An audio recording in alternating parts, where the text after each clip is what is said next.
lecture 3, and we will continue studying this Galois group a little bit. Remember that we wanted to understand the Galois group of p-adic fields or local fields, a little bit more general. So we continue with what we doing yesterday. And today we are also showing a lot of facts about this Galois theory of p-adic fields or local fields, just to understand how is this Galois theory and what are the relations between the different extensions and the different Galois groups. And then all these constructions are really important to classify these Galois representations, these p-adic Galois representations. That's why we are seeing this. And also because they are important for the construction of these period rings. Therefore, this is useful for the classification of the Galois representations. So let's continue then. So today I was not able to put the stops. So let's see how it works. So the last class, I wanted to present also the Teichmüller representative of the Teichmüller elements, and then I'm going to define it now. Although if you take a look of the notes of last class in the PDF, this part appears there. So maybe you have this already in the PDF. But let me finish with this. So we start with the classical situation. So we take a field K, a p-adic field, and then we consider the ring of integers and its maximal ideal as always. And then if I take two elements in OK, we have this exercise. So this is an exercise that I would like you to prove. So this is saying that if A and B are congruent mod the maximal ideal, then for any positive number n, A to the P to the n is also congruent to B to the P to the n mod and K to the n plus 1. So this is an easy exercise. It's important because we are going to use it in this construction. So now consider, this is a proposition, consider the natural residue class, map or morphism from the ring of integers to the residue field. So this is just the map who's taking an element to its class. So the proposition tells me that there exists a unique multiplicative section that I'm going to call tau from this residue field to OK. And remember that saying that this is a section is just to say that I have a function that, say, for any element in the residue field, we can lift this element to the OK to OK. So in other words, the tau is a lifting of the OK. And this means that when I consider the class of this element, of this lifting, I return to the same element. So the composition is the identity as always. So that's why sometimes this is called the Teichmüller lifting also. So this is a unique multiplicative section of this. So multiplicative means, of course, that if I take the product, it splits the products. Okay. So I am not giving the proof, but I am just giving the steps for the proof, and then the other parts you can do it as an exercise also. So we start with an A in the residue field. Now, since remember that we are in a p-adic field, so in this case the Frobenius is an automorphism. So since this is an automorphism, then we have that there exists a unique AN for every n, such that AN to the P to the n is equal to this A. So of course this happens for the Frobenius automorphism, but then for the powers of the Frobenius automorphism, which is this, and this is only one because this is bijective. So we choose this sequence of elements AN in K in such a way that the nth power of the Frobenius automorphism gives me exactly A. Then, of course, by unicity of this element, you see that a n plus 1 to the power p should be exactly an. So in other words, we are like having a certain compatibility with respect to the Frobenius. But the most important part is that we can lift now to OK. We choose any lift. So for every n, which is any lift of the an to OK, you have several possibilities. But what I'm saying is you choose one, and later you will prove that this choice is not really important. But for every one of these elements an, I choose a lifting. Then what do? What I see is that we have exactly this property, which is just a consequence of what I said before, is that the lifting to the power p should be exactly the lifting of an mod nk. This is just a different way to say what I wrote before, okay? Okay, let me. Then these are the conditions of the exercise, and then by the exercise, then you see that if I raise it to the power an to the power pn plus 1, then this is congruent to the power of an to the pn mod exactly this power of this idea. This is the exercise.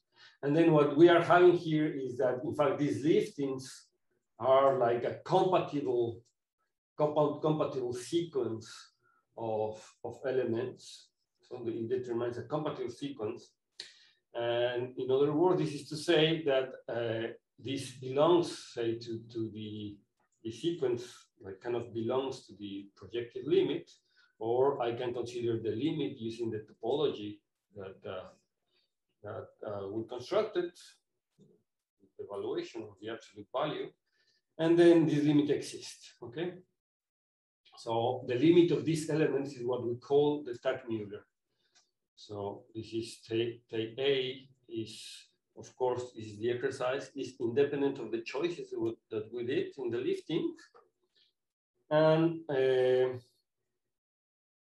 tau is multiplicative. This is an exercise that you have to prove, okay?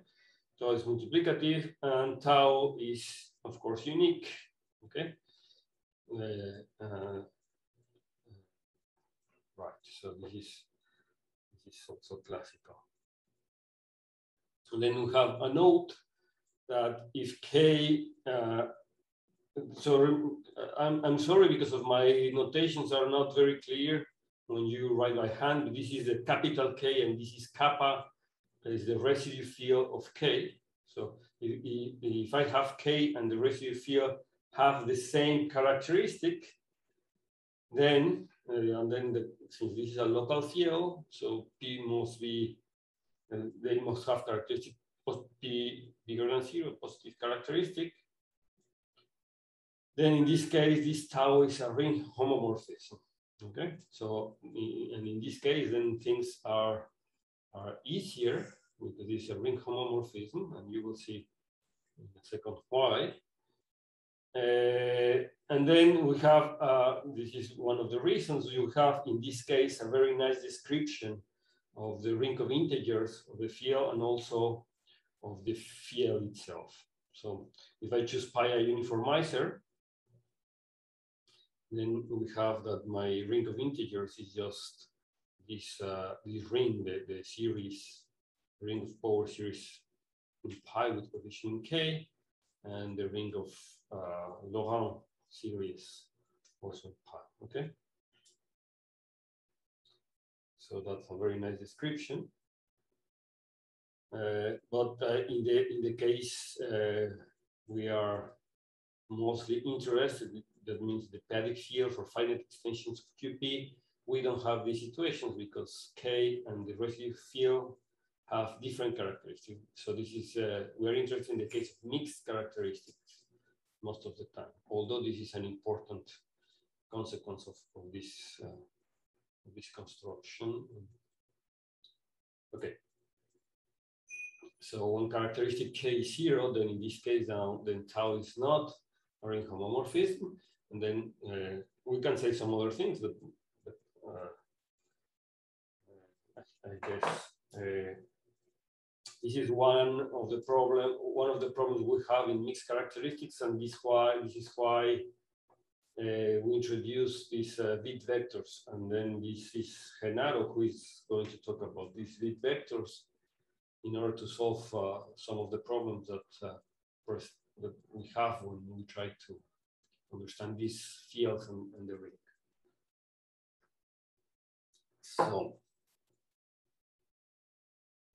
So you remember that last class also I told you that we can write for these p-adic fields, we can write the elements of the ring of integers as a series in the uniformizer once we choose a set of representatives, right, of the classes, as in the p-adic numbers. The p-adic numbers can be written as a series of on P, right, and then the set of representatives may be the numbers from 0 to p minus 1. So we have a series, this is a p-adic number, and then the rational p-adic numbers is starting with some negative numbers, like the Rham series, exactly as we said. And then if the Tag-Mueller is a representative, then we can choose coefficients to be like in terms of this Tag-Mueller. And then the operations of addition and multiplication will be described in an easier way. This is the reason. But when we have this, if the Tag-Mueller were like a homomorphism, then in particular, it will split the addition and so on, so that the sum will be much nicer. But in mixed characteristics, it's not the case. So that's one of the reasons that doing addition in p-adic numbers is not very easy when you have one of these expressions, like in power series. If you want to perform additions and multiplications and operations, more complicated operations, it's not very easy. You have to carry the residues and do a lot of stuff, like taking reductions. But then bit vectors will help to these problems, but I'm not talking about this, so just to let you know. Okay, so now let's consider K a p-adic field, and then concretely we are considering a finite extension of the p-adic rational numbers. Okay, so this will be this. So this is a p-adic field such that the residue field is a finite field, so a finite extension of QP. And then consider one valuation of the valuation given in this finite extension of QP. In this case, this is a discrete valuation, then the value group goes to the rational numbers. So I can consider the valuation, this is a discrete, so this is also the value group contains the integers, and then we can modify my valuation in such a way that the valuation in the prime P is 1. So this is also, we are like kind of normalizing the p-adic valuation in the p-adic rational numbers as in the definition that we did before, and this is just an extension of this valuation to K. So we consider this situation, and then this is just because things become a little bit easier. So we know that in this case, the value group of this field should be like of this form. So there exists an integer E, so that the value group is this discrete group of the real numbers inside rationals, in fact, for some E. So this is the situation.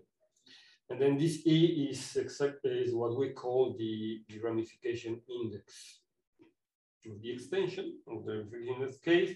And since this is really an extension of the p-adic rational numbers, this is really what we call the absolute ramification index. So we can like kind of do the same construction or argument for different fields and extension of the field. So this will be the ramification index on relative to this extension, but since we are considering the extension of the p-adic rationals, this is why we call it the absolute ramification index. Okay, so in this case, a uniformizer, you remember a uniformizer is an element with minimal valuation. So in this case, the valuation will be 1 over E, minimal positive valuation. And then we have that this valuation, this ramification index is always less or equal to the degree of the extension. Remember, we are working with finite extensions. These p-adic fields are considered as a finite extension of p-adic rationals. And then in this case, then we have practically all the possibilities from 1 to the degree of the extension. And then the extremes have very nice names. So if the ramification index is 1, we say that my field is ramified. And if the ramification index is the dimension of the degree of the extension, we say that K is totally ramified. So that's good. So these are good definitions. Then we pass to study or to define all these properties that once we know this ramification and ramifications, then we are going to pass to see several extensions of these fields with this property ramification. So first, let's consider kappa, the residue field of K. So you know that this is the finite extension of P. This is n of Fp of the finite field. This is a finite field, so it's a finite extension. So you know that we can name the degree of this finite extension as Fk. This is also classical notation. This number is called the residue degree of K. This is the residue degree of K. Well, and then we just keep that in mind. Okay. So also you see that there's a relation with the ramification index and this residue field, such that the product is exactly the degree of the extension in this case. So also this ramification can be measured in terms of this Fk. So, okay, so now I'm going to call it just for a second the bit vectors of K, and I know that I haven't said what's the bit vectors, and I told you that Genaro, in the continuation of this course, he will define bit vectors. And the only thing that I want to tell you is that a bit vector is a way to associate these fields, for instance, this for certain kind of fields. So this is, for instance, these finite fields, a ring in characteristic 0. So my field is a field in characteristic P, and I can associate a ring of characteristic 0 with a very nice property. And this is exactly the property that I'm going to write now.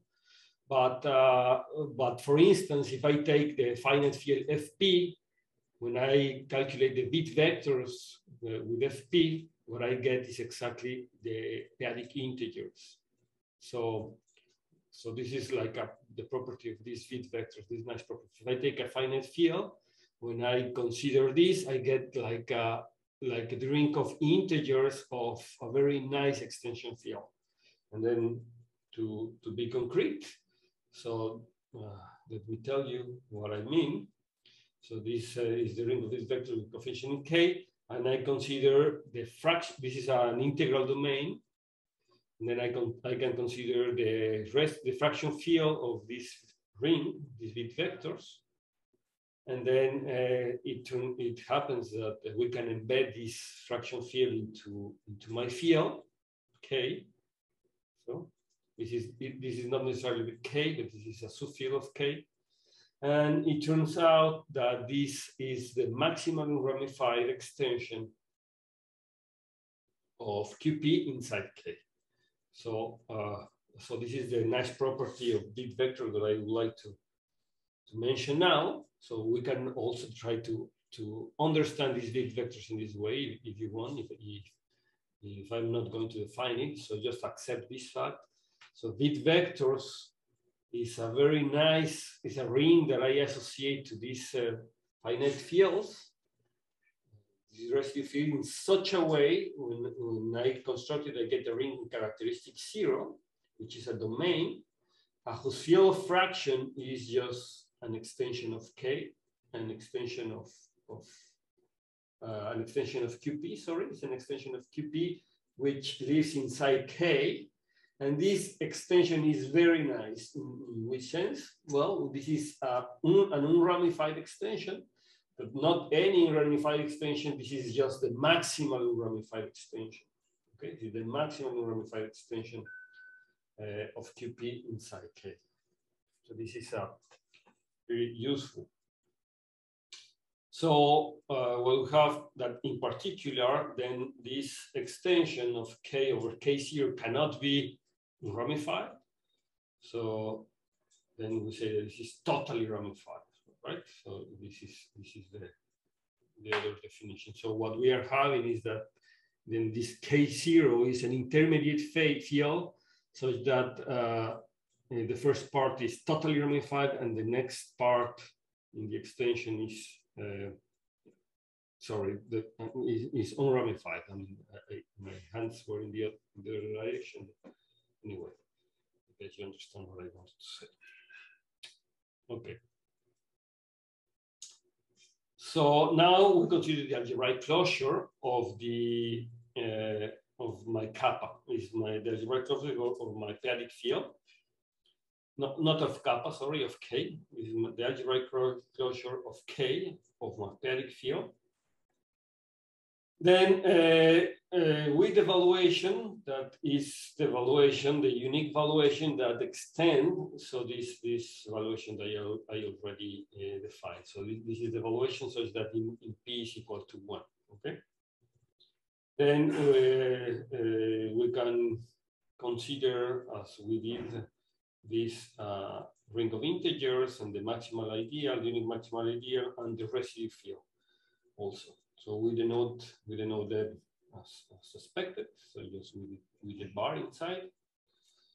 So it turns out that the residue field is, in this case, an algebraic closure. It's also a field of characteristic P, but this is an algebraic closure of my kappa. So this kappa bar turns out to be an algebraic closure of my kappa. And then from now we are fixing these two algebraic closures. So we are fixing this K bar as an algebraic closure of K. And then after doing this construction, we fix this kappa bar as an algebraic closure of my field. So just realize that this K bar is a field of characteristic 0. With this kappa bar is a field of characteristic P, is the algebraic closure of this finite field. Okay, so we have this situation. And then we can consider the different Galois groups. So first of all, if I consider the absolute Galois group of K, it's not kappa, it's K. So we already know a lot of these Galois groups. But one interesting thing is that it acts on K bar. You know, in fact, this acts as isometries. No, isometries, what I'm saying, this is just a direct closure.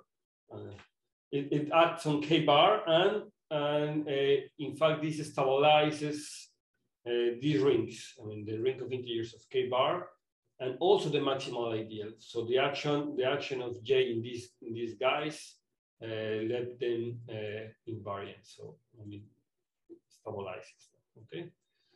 So this means that we can pass to the quotient, and then we have a subjective group of homomorphism from the Galois, the absolute Galois group of cap of K, to the Galois group or the absolute Galois group of kappa. Okay, so the action, right?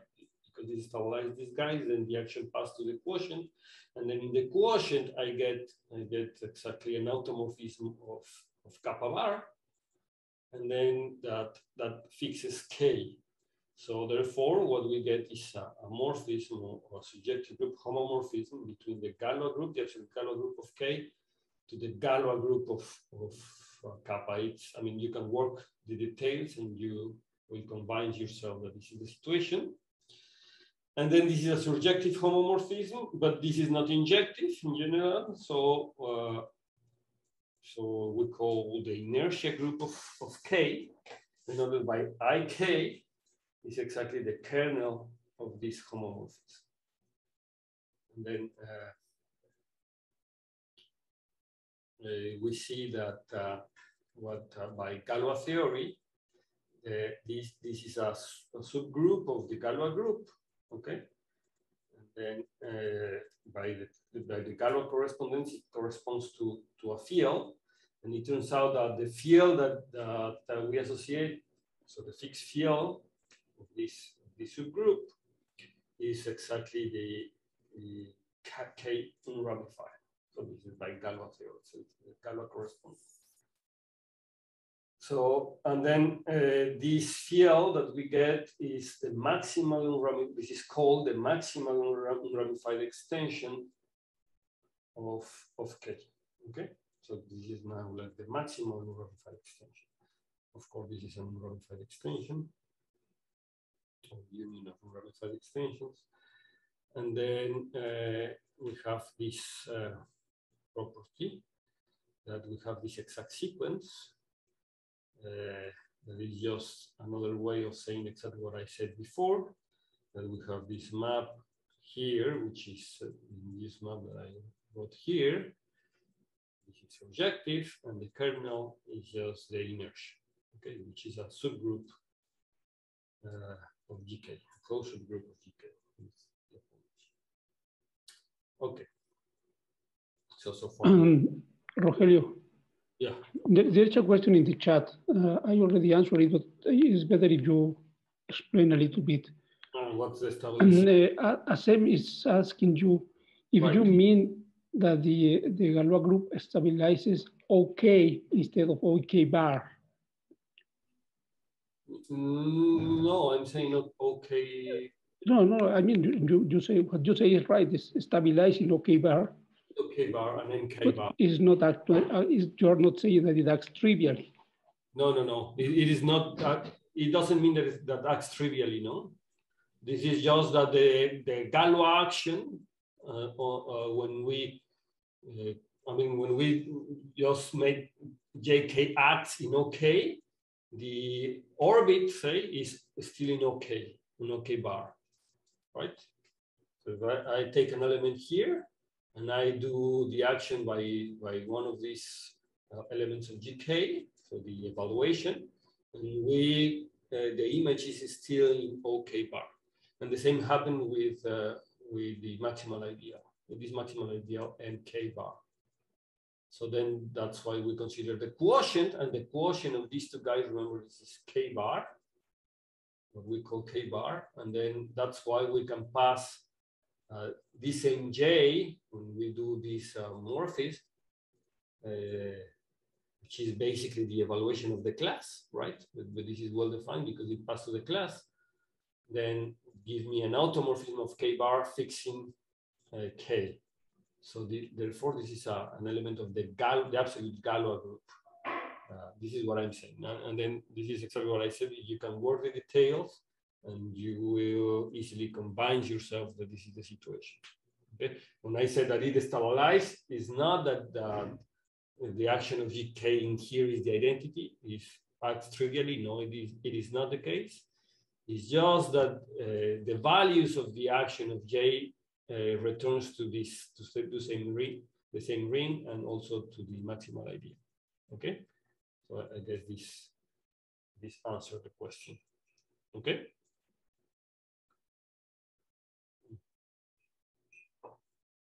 Well, I continue. Then, moreover, we know more than this Galois group because we already calculate the examples of Galois groups for finite fields. So we know that this is a profinite group. And then you know that this profinite group is generated by the Frobenius, where K here is the cardinality of my finite field. So this is a profinite, which is more than that. It's a procyclic. And then this is topologically generated by the Frobenius, right?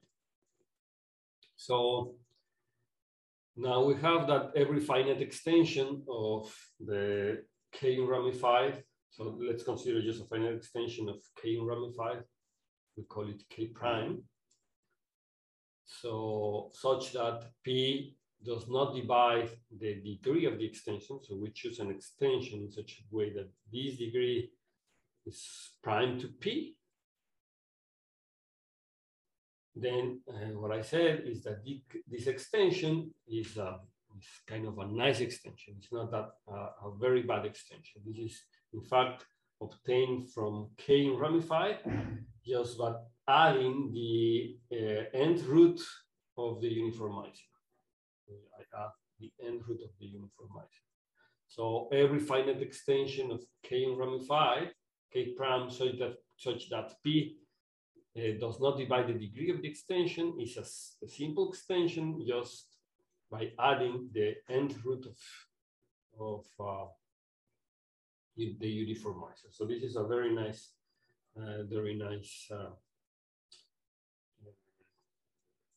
field also. I mean, this is, we can still work with this in a very nice way. We know the Galois groups of these fields that we are going to see, and then we can say a lot of things, and they have a name. In fact, if I consider the union of all these extensions, then we get another field, which is called the maximal tamely ramified extension of my field K. So this is also a very usual construction. And then, of course, this is a ramified extension, right?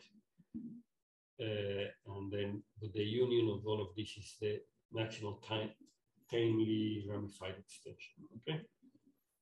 So it turns out that this extension is a Galois extension, which is not hard to see. And then this Galois group is just the projective limit of these, once again, of these groups. And then it's easy because the Galois group of each one of these extensions is isomorphic of this quotient. And then we are taking the union, which is somehow the direct limit. And then that gives me a projective direct system, right? And then when I consider the limit over all these extensions, we get the projective limit, which is very similar to the p-adic numbers, except not to the p-adic, to the, I call it the profinite numbers, except that we are just taking the n such that p and n are primes to each other. And then this Galois group is you can prove also, like using a similar technique of Chinese remainder theorem, that this is just the product of the p-adic field, the p-adic rings, or the p-adic ring of integers, CL, in such a way that L is different from P. Okay, so this is the Galois group of the tamely ramified extension. It's an extension of the maximum ramified extension. So, okay, so this is a very interesting thing. But we continue with this list of facts about this Galois theory and extensions of magnetic fields.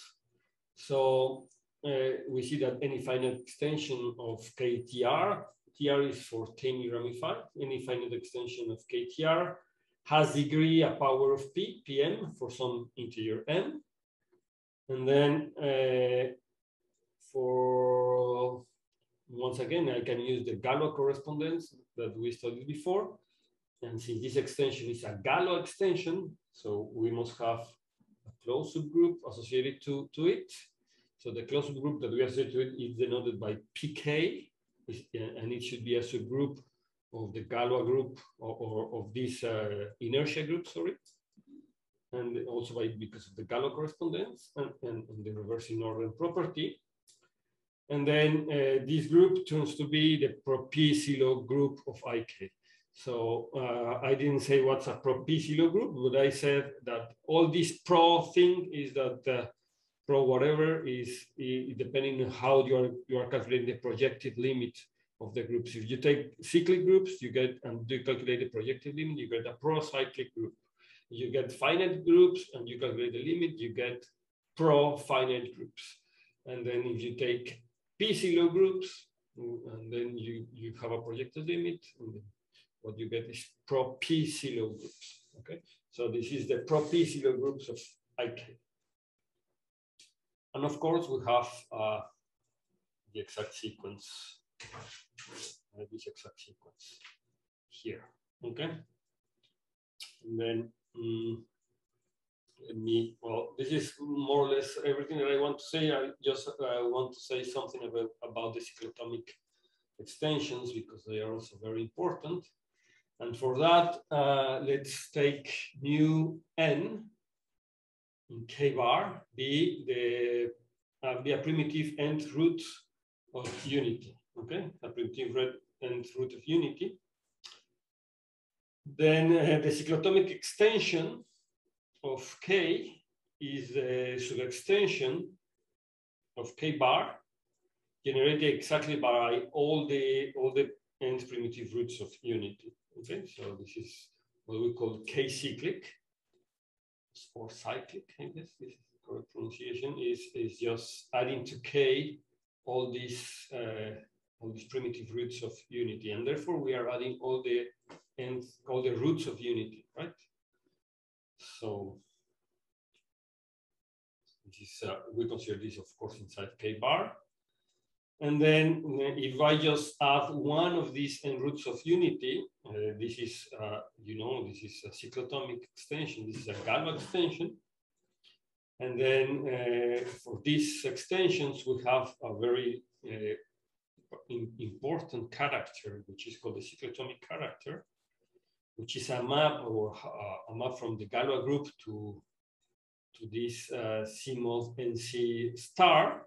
This is called the cycloatomic character, and this is defined by basically the action of J in this primitive root of unity. So I'm saying how is this action? So J is sent to chi. Sorry, this is chi. J is sent to chi n of J. But what's chi n of J?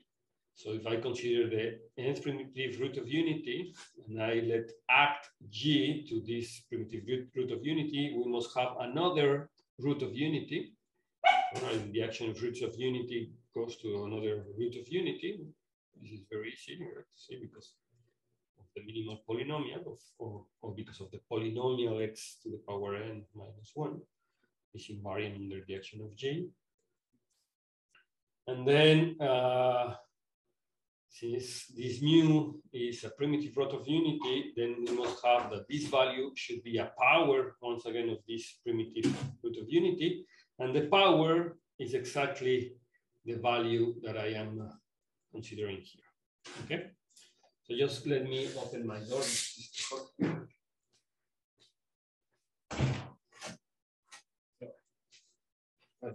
Here in Mérida, in the east of Mexico, we are like 30 degrees now. It's very hot. Okay, so this is the n cycloatomic character. And then in fact, these cycloatomic characters, if I choose this one for every n, then we can construct from that a cycloatomic character from to the Galois group of the cycloatomic field to the p-adic numbers. But then this will appear later. Then we have, for example, and I let you this as an exercise, that when K is exactly the field of p-adic rational numbers, then the cycloatomic character is surjective. Okay, the cycloatomic character is surjective for every n, but this is not the case in general. So for the rational p-adic numbers, we have this very nice property. So now we consider the case in which P or in which N and P are relative primes to each other. Then the cycloatomic extension, this this extension, just adding ends, the primitive root of unity over K. So it's of course unramified, and then this is also an easy exercise to see this is unramified. And then should be inside the maximum ramified extension. So this is a subfield of the maximum ramified extension. And then in the other way, if I consider n equals to a power of p, then this field, we are adding this p to the r primitive root of unity to k, is a totally ramified extension. So this is a very nice examples, an easy examples of this situation of ramified and unramified extension, or totally ramified extensions, and this unramified extension. And then, in fact, we have that the maximal ramified extension, this is the direct limit of this extension, so this is the union, the union is the direct limit of all these fields, okay? When P and N are relative prime. So we have a very nice description of the K unramified. So if I really wanted to avoid these bit vectors, I could start with this definition of the K unramified. But I think all this is better, because that makes like the context and the relations with different extensions and with the bit vectors. Okay, so now we are denoting by k-p-adic. So you see that this union of all these extensions, we are considering this situation, but we also have this other situation. So what happens when we consider the extensions of this form? So if we put all of these extensions together, this is called the p-cycloatomic extension of K. I guess I forget. Yes, this is n equals to PR, so that's good. So this is called the p-cycloatomic extension of K. And then I guess this is also the Y ramified extension. Some people call it the Y ramified extension. And then we have that K unramified and this K-p-cyclic are disjoint, linearly disjoint, and then their composition is exactly the field of the cycloatomic field. So this is also a very nice description of the cycloatomic field, because we can decompose it as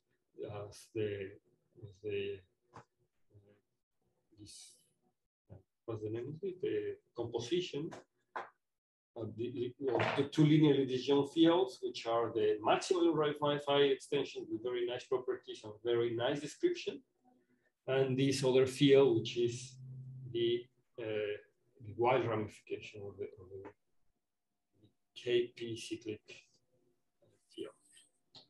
Rogelio, Yes. I think it's a good moment to do the break before you enter a new subject. Good. That's good for me. Okay, so we have 10 minutes. Some people were asking on the Zulip when we will have the videos of the lectures of yesterday. They are already there. The links are already there, so you can see them whenever you want, starting now. I mean, starting today.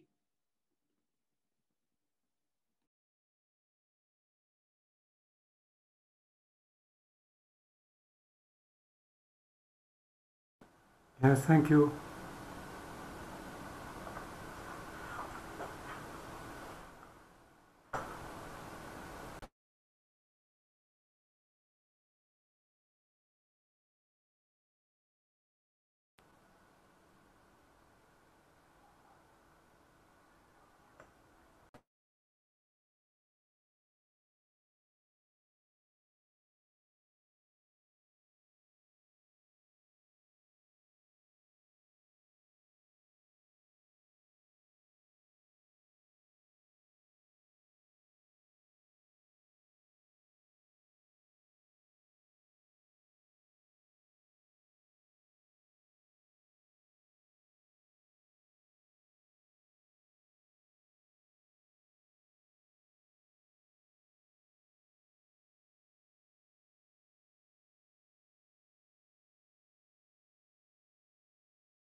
so we continue.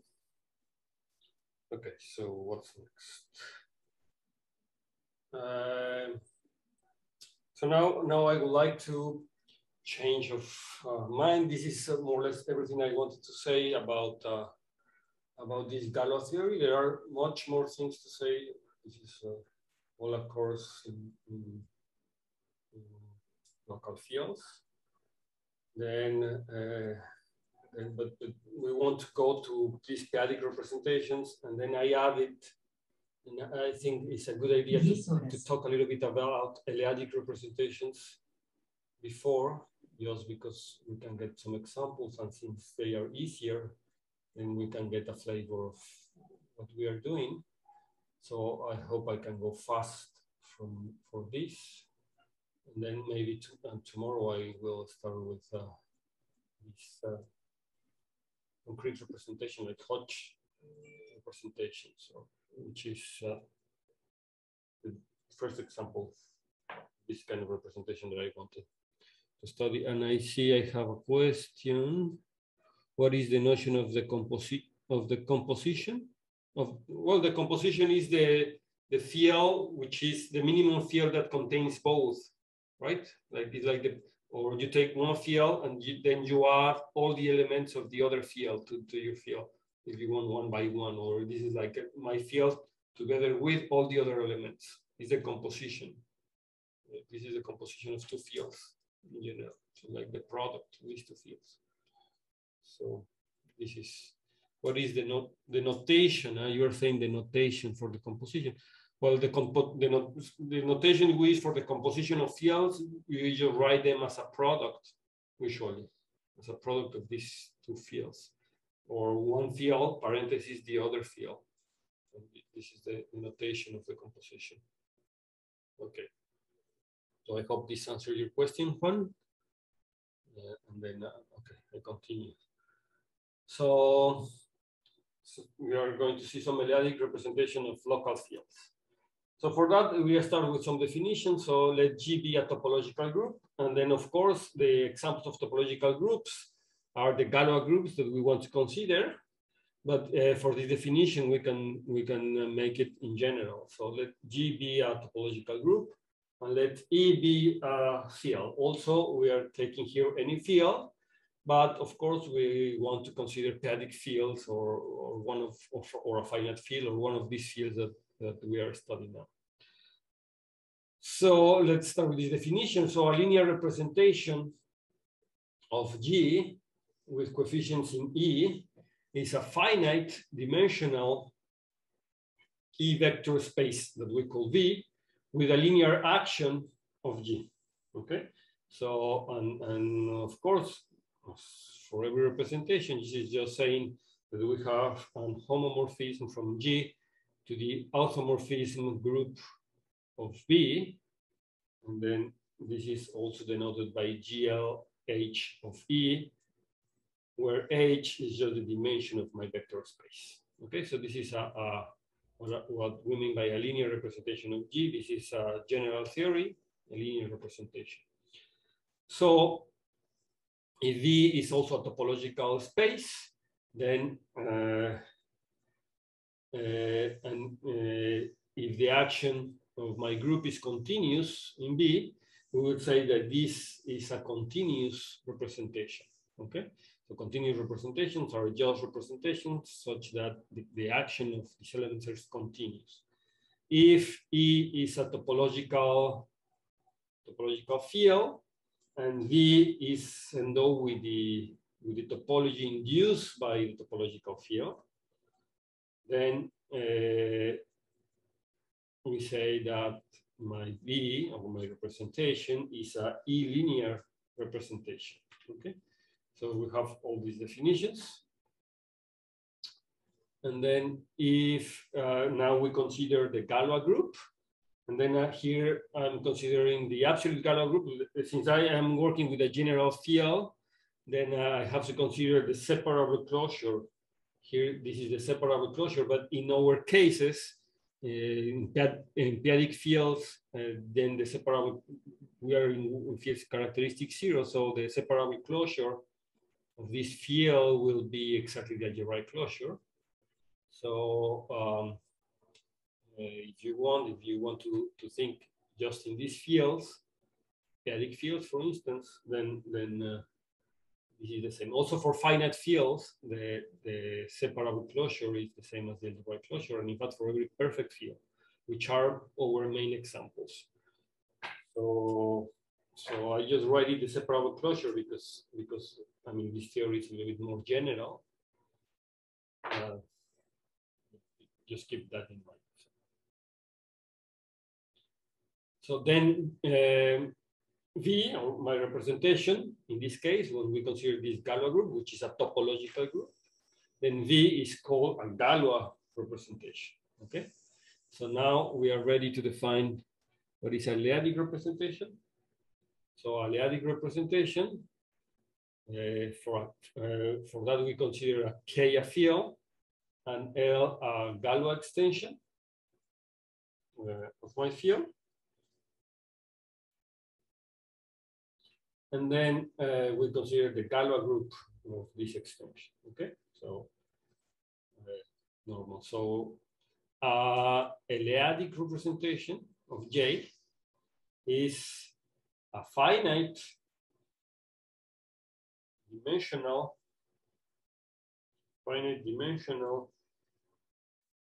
QL vector space, a finite dimensional Q vector space with a continuous action of a continuous and linear action of my group, of my Galois group J. So that's it. So if I say this first. So exactly. So what I'm saying is that J at the beginning is just any Galois group for a finite extension, for a Galois extension, not necessarily finite. This is any Galois group. So now what is next is when we consider the absolute Galois group. So in the case that we are taking the absolute Galois group, we also have we say that the representation is an Lattice Galois representation. Okay, so always when we refer to a Lattice Galois representation, we are thinking of representation, of linear representations of the absolute Galois group. Okay, so that's good. And then the example I want to consider now. First, I mean, this is not really the example I wanted to consider, but this is the first example, is the trivial representation. So the trivial representation is just taking my vector space equal to QL. So this is a trivial representation of dimension 1. And then you know that the Galois action in these elements is trivial, so it's just the identity. And then, well, this is the trivial dimension, trivial representation. So because the action in this KL is just trivial. Okay. So we have more. This is an example of a representation of dimension 1. We have some other representations of dimension 1, which are very important, that we are going to discuss in a second. But we need to do some other considerations first. So now let's be a Lattice representation of a Galois group G, and say of dimension D. Okay, and then a lattice in V, by definition, is a CL module of finite type, so that it generates my vector space as QL vector space. So in other words, this is to say that I have a CL module which is free of rank exactly the dimension of my vector space, such that this basis, this is basis for CL, is also a basis for V. Okay, so we can consider this as a inside of V. Okay. Okay, so Now we define what is a CL representation. So a CL representation of G is a free CL module of finite type with a linear continuous action of G. Okay, so this is like very similar definition, just that we are working with modules, not with vector spaces. And then this is a CL representation. So this is important because, of course, we expect to have a relation between CL representations and p-adic representations. So there should be a relation. So if we consider a T0 lattice on V, then for every element in the Galois group, we can consider the action of this element in the lattice. So J of T0 is just the set of all the images for the elements of the lattice. And then we wonder if this lattice is invariant or not. I mean, the question is if this is the same lattice as the original one. So, or is it is clear that it is not always the case, but we wonder if there exists one of these lattices which is invariant under the action of J, meaning that when we apply this J to every element, what we get is the same lattice, okay, for every element G on J. Okay, so there's a standard way to construct this this kind of stable lattices. So just remark that of course, when I apply G to a lattice, we get another lattice. So the image is a lattice. So a lattice is sent to a lattice under the action of these G's, J of this G. Okay. So now we are going to, so we have an action of the my Galois group in the set of lattices. So therefore, I can consider the stabilizer of a lattice. So let H the stabilizer of this lattice. So we have that this is an open subgroup. You can prove, this is maybe an exercise that you can prove that this is an open subgroup. And if you remember the theorem, since we are in a topological group, open subgroups are finite index. Therefore, the index is finite. So this is one of the consequences of having an open subgroup of J. Then, since this is a finite index, then we can consider this this new lattice defined as the sum of the images of, like that.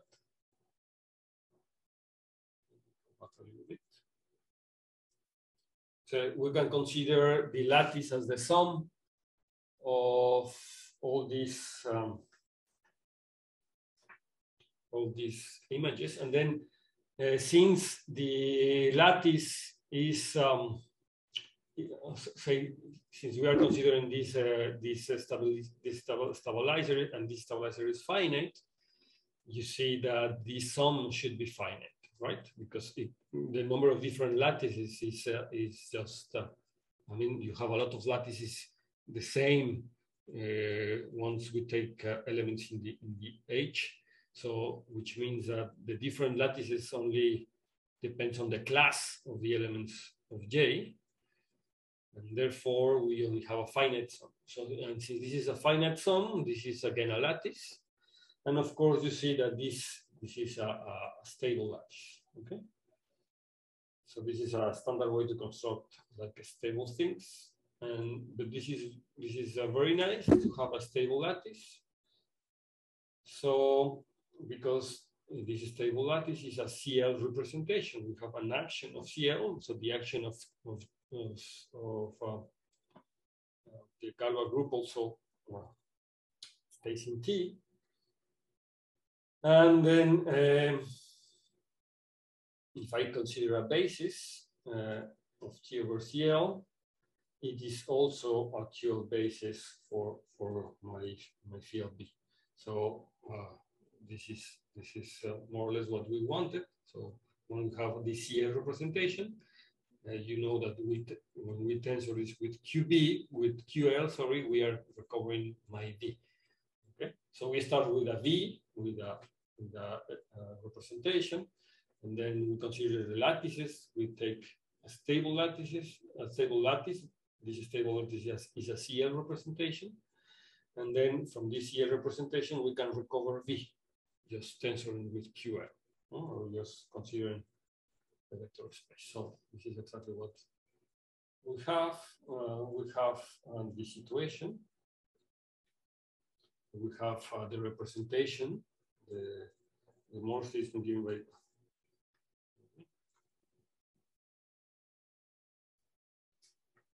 have the representation, and then we have also the CL representation, and then we see that this Galois group is embedded in this, and then what we get also is that the representation can be recovered from B. And then, of course, what I'm saying is that this representation factors through this CL representation, right? This commutative diagram. This is an important fact because this let me study the CL representation and then study some properties of the CL representation and then pass them to the Galois representation and vice versa. We have more structure or different structures in CL, right, as a ring with these maximals ideals and so on. This is somehow like the analogous of these models that I consider in geometry, right? Like this. Okay. So on the other hand, if I take the free CL module, the CL representation of rank D, then we can construct just in a natural way a Lattice representation just by tensoring exactly with QL. And then in this case, the action of J in the tensor product, in order to do this Lattice representation, is just defined as the Galois action in the lattice or in the CL mode representation. Okay, in the second coordinate.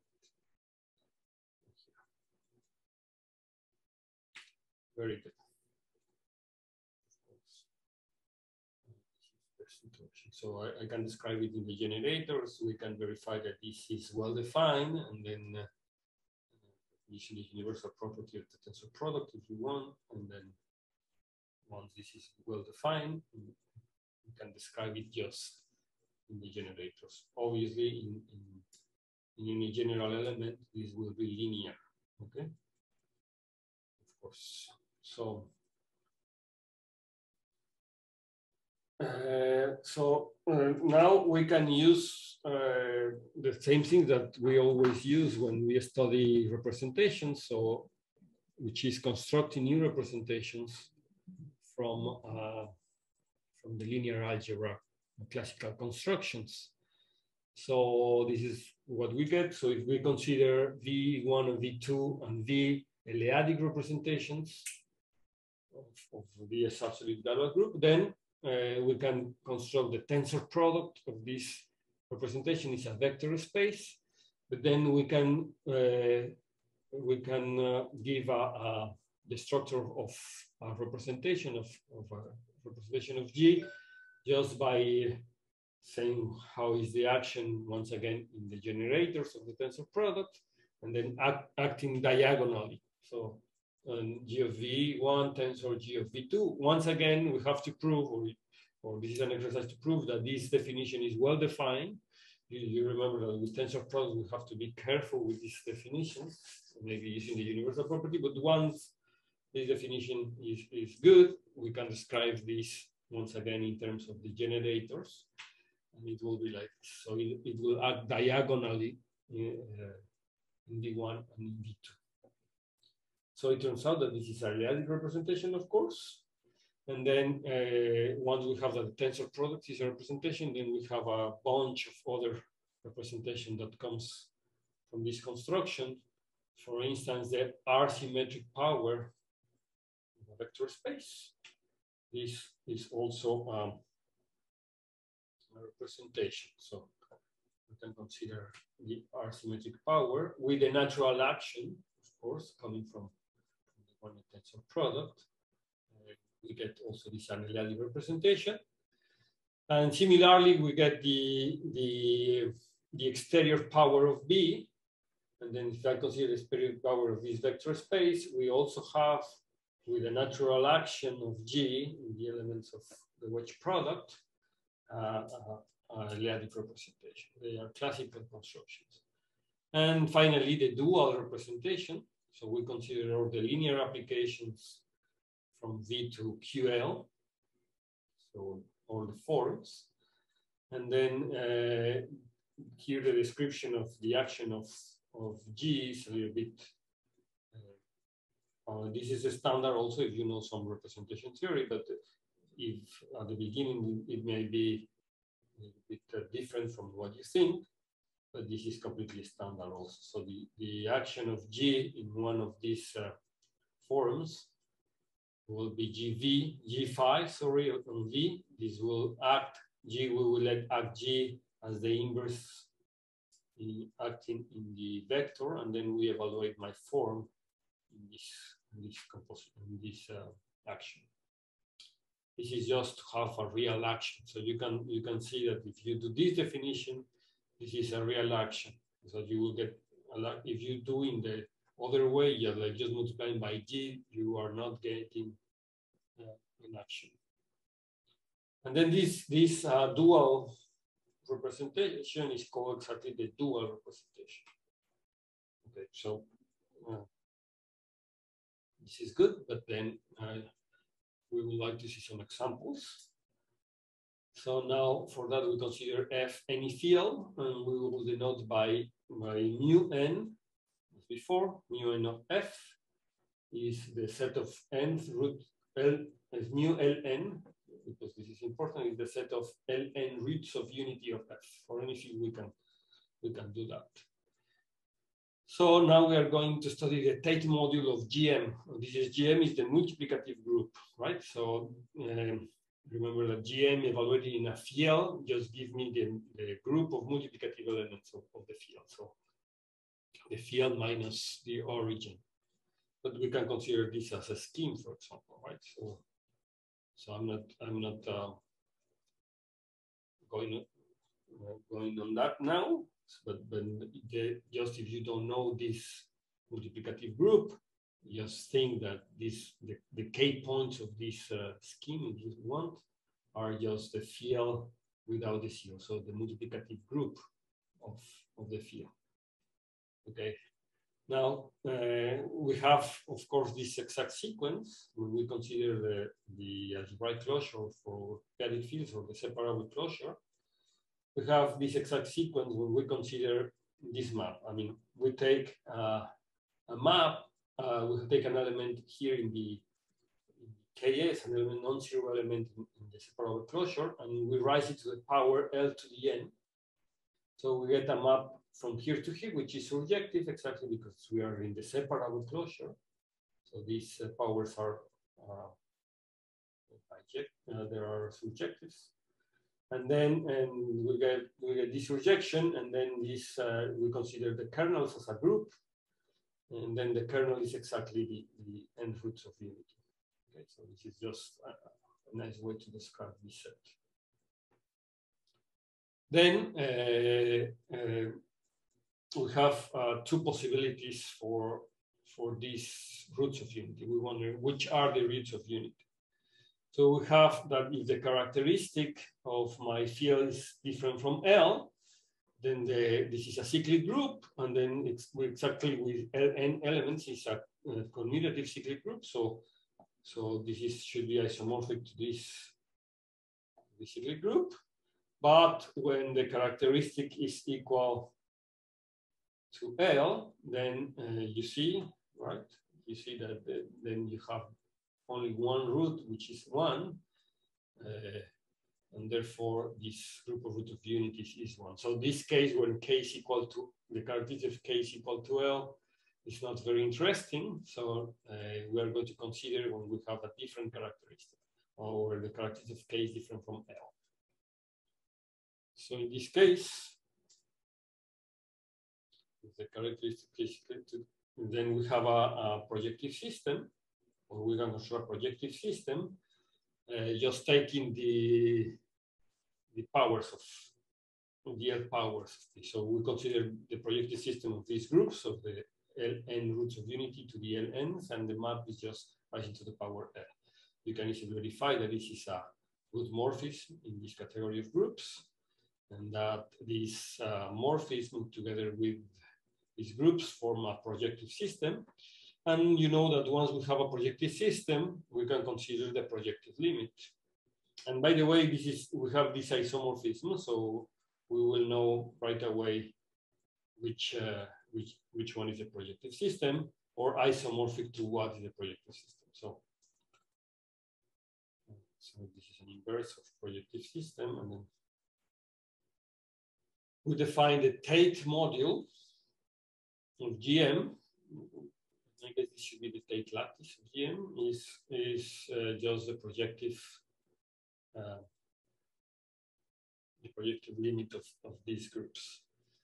Then what we know already that each one of these is isomorphic to C mod Ln to the C, so this should be isomorphic to CL.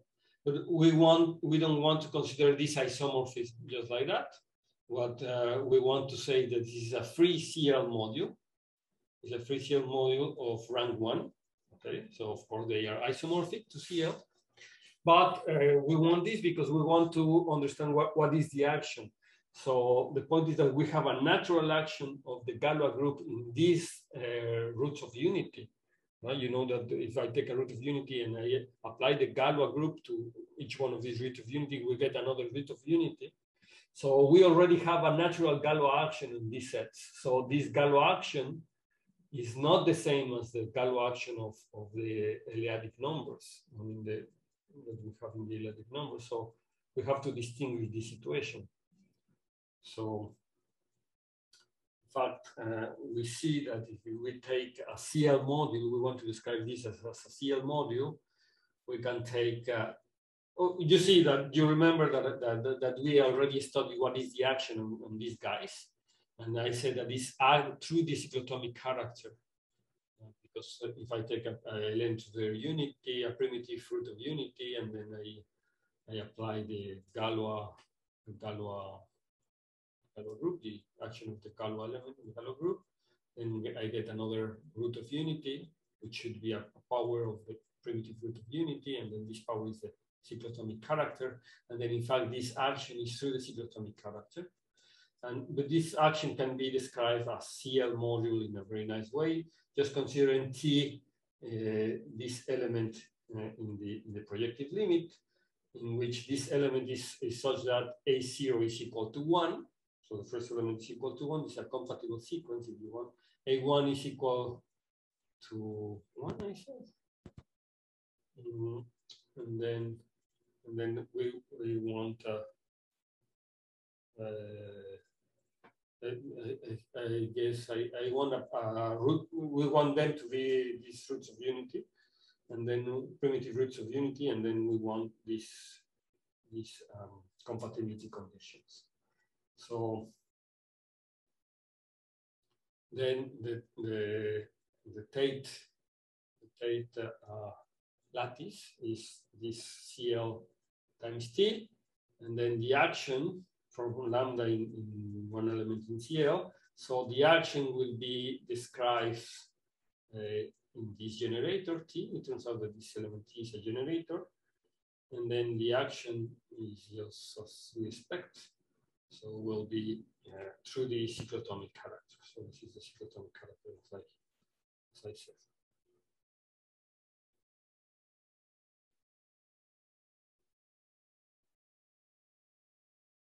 Then we can tensor now this with the field of L-adic rational numbers to get an L-adic representation. And these L-adic representations have a very nice name. Oh, sorry. So these are the Tate twist of the Tate twist.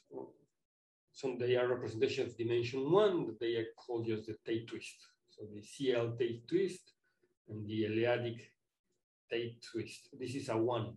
Okay, this is a 1 because we are letting act the Galois group through the first power of the cycloatomic character. And this led me to this other definition that, so this is an observation first, that if I have a vector space of dimension 1, and then this is L-adic representation also, since the action of the Galois group in the coefficients is trivial, and we would like to describe the action of the Galois group in V, we just have to say how is the Galois action in the generator. So if I do the Galois action of the generator, I must have that this is a multiply, once again, a multiply of the generator.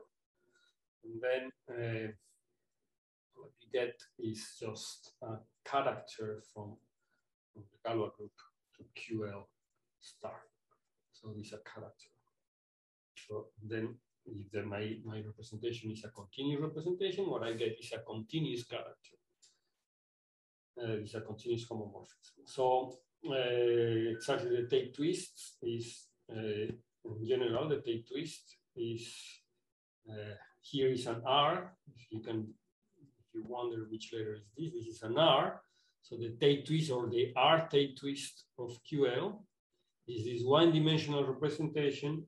If I use the construction that I did before using linear algebra, it will be just the symmetric power, the R symmetric power of the representation QL1 with the natural action.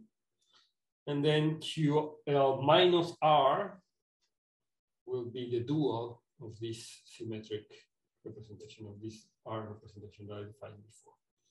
So just realize that the action and the action using this description that I gave before with characters for this representation, the QR representation, will be just letting act the generator, or the action in the generator will be just given by the R power of the cycloatomic character.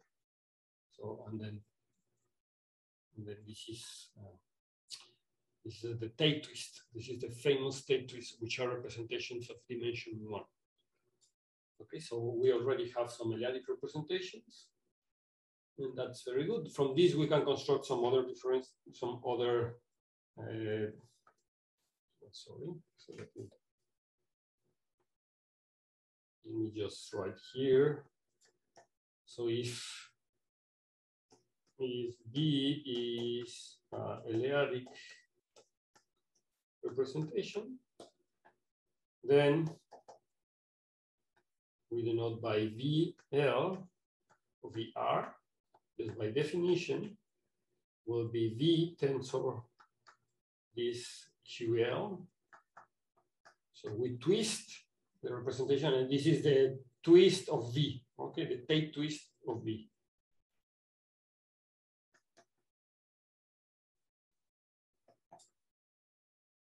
The arc twist of V. So then, once again, the action is just the action that we described before using this these two representations. So I think that this is now the time, right?